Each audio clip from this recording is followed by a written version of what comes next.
Welcome back to my channel. This is Nick TV again. So ngayon meron naman ako ito tayo na repair na isang nailer.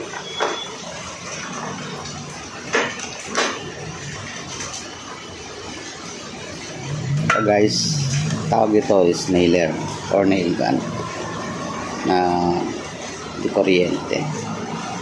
Test natin. Sabi nila hindi na raw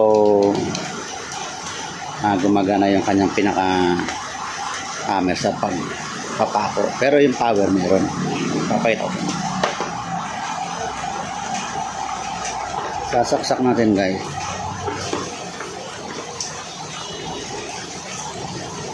Kita nyo ba guys? Ayan ang saksak. Pakita sa niya. Yan guys, may power siya. Yan, may ilaw. May power indicator. Pero pag press natin to, yung para sa nail, wala na. Ayaw.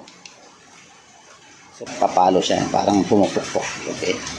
So, bubuksan natin para malaman natin kung ano yung sira.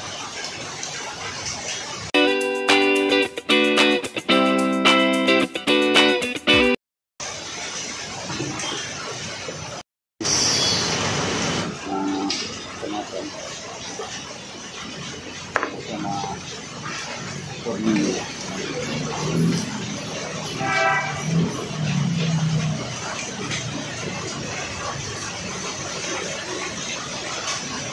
So nakita natin guys, meron siya naman power indicator na ito yung buo yung kanyang space ito.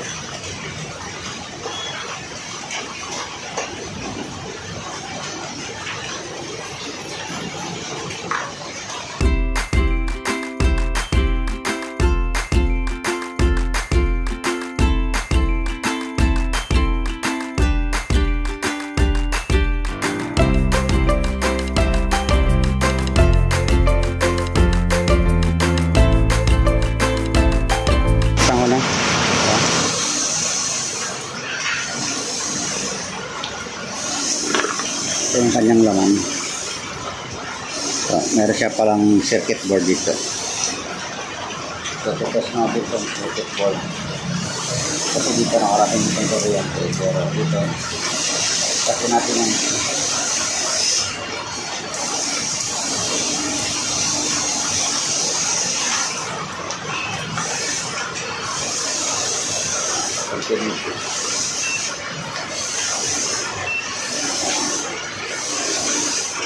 test natin ito. Kita nyo ba guys?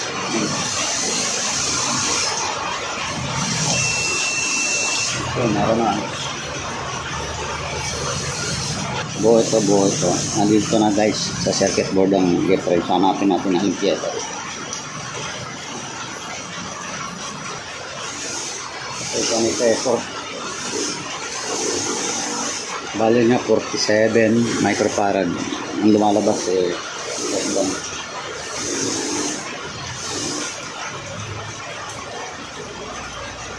papalitan natin yung guys.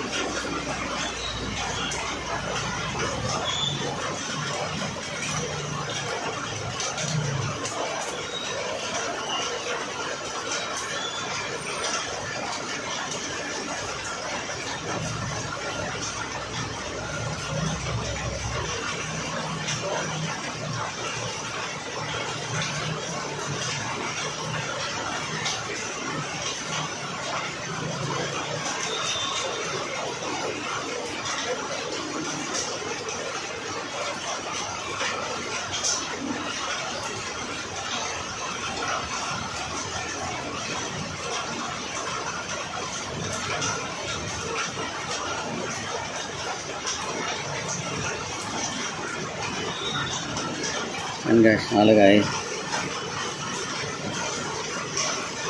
47 microfarad 16 volts. So hanap muna ako guys ng pamalit. Balikan ko ulit. A few moments later. May nakita ako ito 47 microfarad pero 35 volts. So 16 volts yung tinanggal natin. Ito kakabit natin. Okay.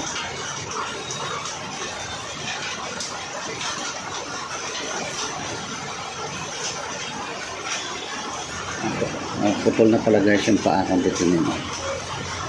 Ayan, putol na yung isang paa.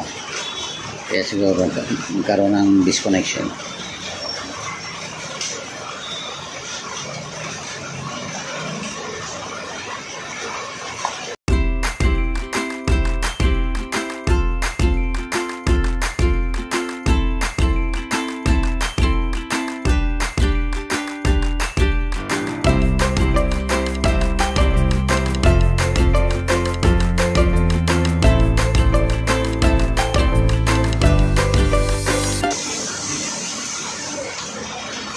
Ayan guys, dinikit ko na yung pinalit natin capacitor, 47 microfarad and 35 volt.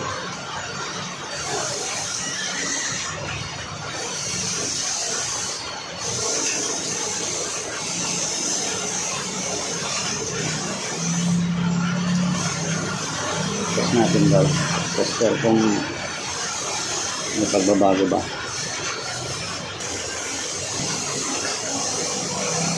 Okay, yun, meron. Okay.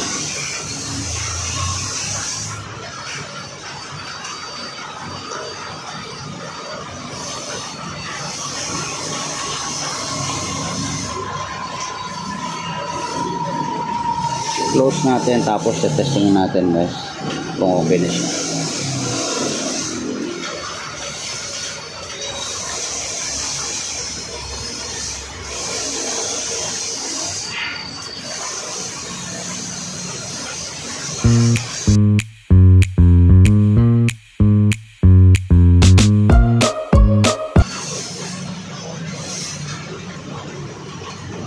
Ito nga pala ako guys kumuha nung pamalit sa sirang charger. Ayan, doon sa pwesto ng capacitor na ito. Kinuha ko yung 47 microfarad.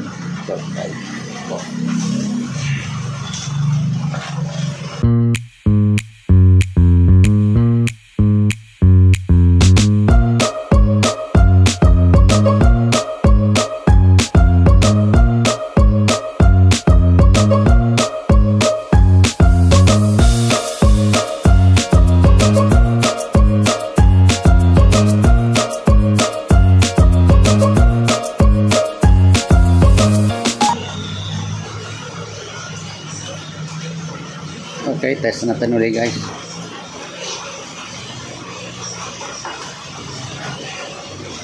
Power on. Yan, tingnan natin kung pipitik na. Ayun, okay na. Magana na guys. Ayan na. Okay. So yan lang guys. Na-repair natin. Pinalitan lang natin ng capacitor. Ito. Tanggal natin.